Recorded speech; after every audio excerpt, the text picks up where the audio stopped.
Hiya! Okay, so this is part 2 of producing new cells, and it's based on stem cells and specialized cells. So we're going to be covering stem cells first. Okay, so in this we're going to learn about what stem cells actually are and why they are important to growth and development, specifically in animals. Humans really is what we're going to talk about. Okay, so by the end of this you should be able to state what a stem cell is. There's a kind of set definition for it. Just realised my hair is covering my microphone. Give the two main uses for stem cells, explain what unspecialized means, and describe the two types of stem cells and the differences between them. Really, all you need to be able to do is say the two places where stem cells are found. If you're describing the differences between them, that's extra, it's bonus information. But in terms of your basic information, we'd be looking for the first first 4.5 of those things is what's required. The stuff in the last one, it does come up in a lot of old past papers. It's only been recently that it doesn't come up, so if you're doing past paper questions, it very well will come up. So it's useful to know. Okay, so what is a stem cell? Okay, so stem cells in animals are unspecialized cells, so cells that have not got a specialized job or anything yet. It's not like they are a blood cell or a nerve cell or a liver cell or anything. They are just a cell with no real purpose or no real thing yet. They have the potential to get to that, but at this point they are unspecialized cells. So if you get asked what a stem cell is, it is an unspecialized cell, and it can divide to become either more stem cells, so more of itself, or it can specialize to become a specific cell type. I like to think of stem cells like children, kind of they haven't yet decided what they want to be when they grow up. Kind of thing, except children can't make more children. That'd be gross. Lovely. Where do we find stem cells? Stem cells can come from two locations. So this is something you do need to know. Number one, at a very early stage of embryonic development. Now, an embryo is essentially kind of like a fetus. So it's very early stages of development. So the idea is, a sperm and egg can fuse together and create a cell, and that cell can divide a few times, and that cell will eventually be called an embryo by the time it reaches about sort of 8 to 10 cells big. And then it develops further and further, and then it starts to form arms and legs and fingernails and hair and brain, and that's where it's known as a fetus. But the idea is that bundle of cells at the beginning, those cells had to decide, okay, I'm going to become fingernails, I'm going to become brain, I'm going to become heart. So all of us at the very earliest stages of our lives were a clump of stem cells. That's what we actually were. The second location is in the body throughout life. This is a relatively new discovery. I say relatively new, it's about 15, 20 years old by now. But the idea is we've got stem cells scattered throughout our own body. And the idea is they are a stock supply of new cells. So basically our own cells don't run out. So what they're waiting for is they're waiting for a second when an old cell dies, and they'll go, aha, I will divide to replace that cell. Okay, so they're there to help do that job for us. Okay, so embryonic stem cells, we're going to talk a wee bit about them first of all. So this is, again, slightly beyond the information you need to know. It comes up in context a lot. It comes up in a lot of the old past papers, and it is very much a good link into the stuff that you do if you take higher biology or higher human biology. So it's the kind of thing that it is probably worth knowing this stuff, because we've probably covered most of the examinable stuff by now. It's covered. But in terms of embryonic stem cells, just briefly, they are taken from the early embryo, which you do need to know, which is when it's only about 8 cells big. And this is a vaguely important point. It's something that's talked about a lot, is embryonic stem cells result in the loss of a potential life. So to take embryonic stem cells, you have to take them from an embryo, so a developing potential baby. If you're using them for research, not like normal growth and development. Normal growth and development, we were all embryonic stem cells and we became babies, and we did not have to destroy the embryo that was us for that to happen.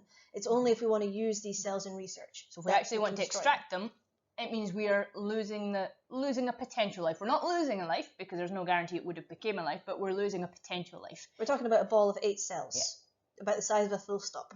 And most importantly, and this is the thing that probably comes out the most and used to be asked about a lot, is the idea that embryonic stem cells have the ability to become any cell type.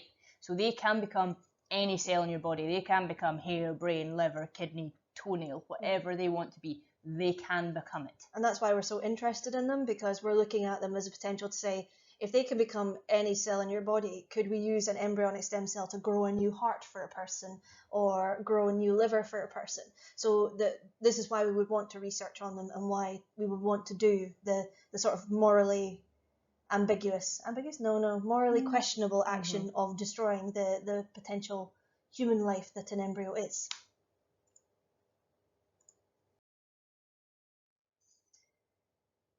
Yeah, in this diagram it just shows the idea that embryonic stem cells can become any type of cell. This comes up in a lot of old past papers. You will see diagrams just like this, and in a lot of other online resources. Very common to see a diagram just like this. But in like any recent assessments or things that are going to be made, you shouldn't really see this coming up. But again, it's useful if you're going into things like, I know it's in the higher human biology course, so this kind of background learning is kind of useful for that. So tissue or adult stem cells, they're the ones that are found throughout the body in your life. So the example that's up there is bone marrow. So bone marrow, the stem cells that are inside bone marrow actually turn into your blood cells. So like if we take a red blood cell as an example, a red blood cell has a lifespan of about a month.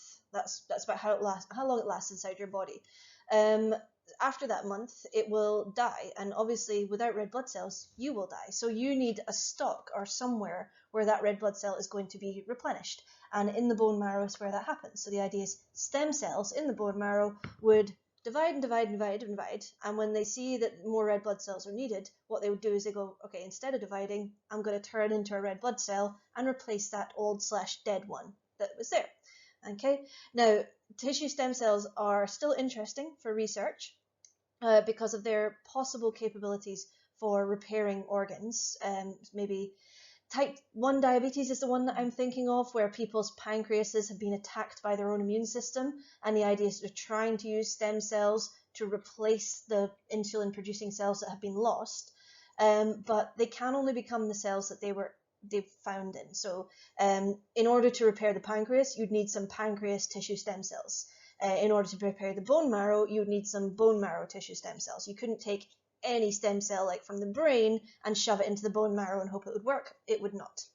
Now again, this is extra information that you don't really need to know. You honestly need to know just embryonic stem cells, tissue stem cells. They both can specialize into cell types. That's essentially what we're looking at for stem cells. For the SQA exam. But for general knowledge, useful to know some of these other bits as well. So it was sort of covered by us verbally. Why do we need them? These are the two functions that you need to know stem cells are useful for. Number one, for growth. Okay, so again, think about that fact. We all grew out of embryonic stem cell bundle. Without those embryonic stem cells, we wouldn't exist. Okay, and second one, for repair. Okay, so repairing, replacing old cells. That's what it's required for, and that does crop up in exam questions quite a lot. A common question that comes up quite a lot is, it will be one where it'll maybe say, here are 5 different things, which ones show examples of stem cell use? Don't say things like repairing a broken leg or growing new nail. Like, it'll have the word growth or repair in it somewhere. It won't just say growth. It won't just say repair. It will be to grow this, to repair this. And you need to basically see, that says growth, that says repair, that means it's to do with stem cells. Ooh, can we check a language point on that as well? A couple of people were answering in a paper that I marked saying that a function of stem cells was to repair cells. No, it replaces old cells, or it repairs tissues. If a cell is broken, it's broken, it gets killed and it gets sent away to cell heaven or whatever. But the idea is that you replace an old or damaged cell. You don't fix an old or damaged cell. Okay, so just important language they don't note there. Never say stem cells repair damaged cells. They repair damaged tissues, as in, areas of your body or organs, or they replace damaged cells. And that's what we just said. Cover that. Okay. This again is a little bit extra, but yeah, this is just an interesting example. You do not need to know it whatsoever, but it's a really, really interesting thing. Happened in 2008. There was a beauty model, Katie Piper, who was a victim of an acid attack. So she was walking down the street and some guy just out of nowhere poured acid over her face. And you can see in the pictures there, in the bottom left one, that was before it, she got acid poured over her face. It burnt away half her skin. It resulted in severe burns in her face, and also it caused her to go partially blind because of the effects of the acid on her eye. Now, she has received so much medical treatment for this. She's in the hundreds of surgeries that she's had, She keeps having to get readmitted to hospital every Yeah. now and then because she gets infections still. She's got a documentary. It's on YouTube. You can watch all about it, and she does loads and loads of TV shows now. She's done so much of it. She's an incredible person. Yeah. Like what she's managed to do. She's done and so survive. much in terms of like activism coming off of this and doing things for the public eye. But she had stem cell treatment. One of the things she had was to replace her damaged cornea. They took embryonic stem cells. They grew basically a new cornea and implanted it in her eyes so she could see again. Like she was going blind. She was unable to drive. She was unable to do these things because she could not see because of this. And then stem cells regrew a bit of her eye, and now she can see again. That's pretty cool. There's a whole documentary on YouTube. It's what is it, Katy Perry? My Beautiful Life. My Beautiful Face. I think My Beautiful Face. If you go on YouTube, you can see it, and it's got quite a lot of the biology in there. But it's just an interesting fact, and it's a real life time that this stuff has been used, an example of how it can change your life. Yeah, this stuff, it is incredible. We'll warn you, it's not all about her face as well. She did suffer from a significant amount of, I don't want to call it domestic abuse, but it's not really domestic. It was There's just a lot violence. of mental and physical other stuff. So just be aware for that if that's maybe a trigger point for you as well. Okay, so things you should be able to do. Again, we're covering really the first 4.5 of these in terms of exam type stuff. So state what a stem cell is. What is a stem cell? A stem cell is an unspecialised cell that can divide to become more of itself or specialise to become a specific cell type. Okay, what are the two main uses of stem cells? Two main uses are either for growth or for repair. Yep. What does unspecialised mean? It means it does not have a specific job. It is not specialised. It's just a thing that hasn't decided what it's going to do yet. Okay, and just covering the exam knowledge, what are the two types of stem cells? There are embryonic stem cells and there are tissue or adult stem cells. Either word is fine. See how easy that is? So that's all you need to know for stem cells. We're going to have a look next at cell specialisation. Still tacked on to the end of this video. It should take 3 to 4 minutes, I think. It's a very, very short area. Okay, so cell specialisation. So we got unspecialised cells from stem cells. What happens when they grow up and decide that they want to be, you know, a nerve cell or a brain cell or a leaf cell? So we're going to have a look at that a little bit. Okay, so as a reminder, cells are the basic unit of a living organism. Animals have body systems made up of organs. This is like from S1-2 stuff, really, you should know. Examples of organs in your body, really, you should know this. Life stuff. Brain, heart, lungs. A bone is an organ, just for background there. And stem cells are unspecialized. Okay, so we are going to be learning how cells form kind of bigger networks within the body, how they go from being one cell to being you, basically, through this process of specialization. So you should be able to describe what specialization actually is. Really giving an example of a specialized cell would be a good tactic for that. State the order of the specialization hierarchy. Now that is horrible sets of words. It's the easiest question you'll ever get in the whole exam. It's delightfully easy. And give examples for each category of the hierarchy. And that's even beyond it a bit. You don't even need to do that much. It really is. It's a very tiny area, this, and I like it. Yep. Okay, so what is cell specialization? It's the process in which a stem cell will decide what it's going to be, okay, and it will specialize to have a specific function. So be a muscle cell so it can contract, be a fat cell for storing fat and energy, be a bone cell for providing structure to the rest of bones, be a blood cell for carrying oxygen. So the idea is around the outside of this diagram, these are all examples of specialized cells. The stem cell in the middle is an unspecialized cell. And the process of specialization is going from unspecialized to specialized.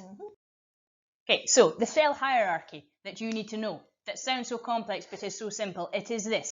It is the idea that the smallest thing is a cell. Technically, we could even have before it stem cells, because stem cells then specialize to cells, but we don't even need that much. So we start with a cell, tiny, tiny thing. Cells join together and they form tissues. Tissues join together to form organs. Organs come together to form organ systems. Organ systems make you, an organism. That's the hierarchy. It's easy. It's so straightforward. The most you will get in a question for this is put these in the right order or what one's missing of these. It is the nicest question you're going to get in a Nat 5 biology exam. And that includes what is your name on the front cover, because that's hard for some people. It really is. Like, I always used to put my last name first and that sort of thing. Yeah, pay attention when there's forename, surname. Okay, so when cells become specialized, they enter the cell hierarchy. Okay, and it all is cell hierarchy, horrible terms for basically going from smallest to biggest. That's all it's doing. Okay, and that's it. A cell is a basic unit of every living organism. So example of animal cell would be skin cell. That would be part of skin tissue, which is part of the skin, which is the organ, okay? And the organ system that is part, probably, I don't know, the endothelial or system. I'm going to skip that one for now. Skin was a bad one to choose. I picked a bad one to start with, didn't I? Okay, but a cell is a basic unit of every living organism. Example of a plant cell is just a leaf cell or a root cell or a cell in the stem, not a stem cell. Tissue is a group of similar cells working together to perform a similar function. So, for example, a load of muscle cells working together makes a muscle tissue. A load of connective cells working together becomes connective tissue. In plants, you have things like your xylem and your phloem and things all working together. You get vascular tissue. Basically, any type of cell joined together, tissue. Easy. You're hilarious. I know. Right, an organ is a group of tissues working together to carry out a function. So you get several different tissues working together. So heart, for example, has connective tissue in the form of blood. It's got muscular tissue, cardiac tissue in the form of the actual, cardiac stuff around the outside. It's got blood vessel tissue, which is actually carrying the blood around the outside of it, and all of that is working together in order to perform a particular function, which is circulate blood throughout the body. Okay, lungs is also an example of an organ. Brain, a flower is an example of a plant organ. A leaf is an example of a plant organ. Stem is a plant organ. A root is a plant organ. So plants can have organs as well. And the system, so when all the organs work together to form a similar purpose, they form a system. So for example, when you're circulatory, you have your heart, your vein, your arteries, and your capillaries all working together to transport blood. So that is your circulatory system. Your nervous system is your brain, your spinal cord, all your nerves and things.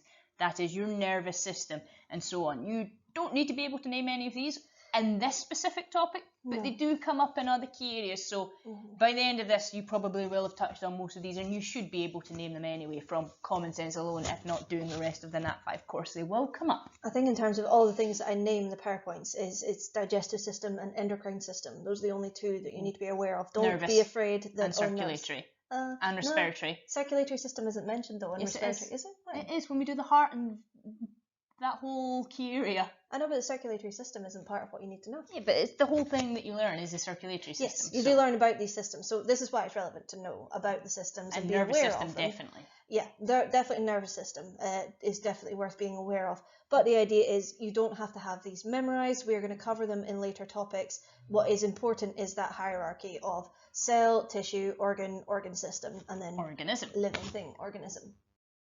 Okay, so just to summarize, selection of important terms from producing new cells. Okay, so stem cell is an unspecialized cell that will be used for growth or repair. Okay, a specialized cell is a cell with a specific function. So, for example, skin, muscle, lymphocyte, something like that. A tissue is a group of cells with the same function that work together cooperatively. And an organ is a group of tissues working together. I feel like I forgot to put organ system at the end of this. You did. Organ system, group of organs working together. Can't be bothered changing it. Technically, then organism as well, which you've also forgotten at the end of it because it is the end of the thing. I know. I was feeling lazy or I got distracted halfway through this. Anyway, it's done now. It's there. It's all in the PowerPoint. You get the gist. Okay, so that was the end of producing new cells. The next key area is control and communication, which is nervous first. Rather large. It's got 5 sections to it, so worth spending a bit more time on for that key area.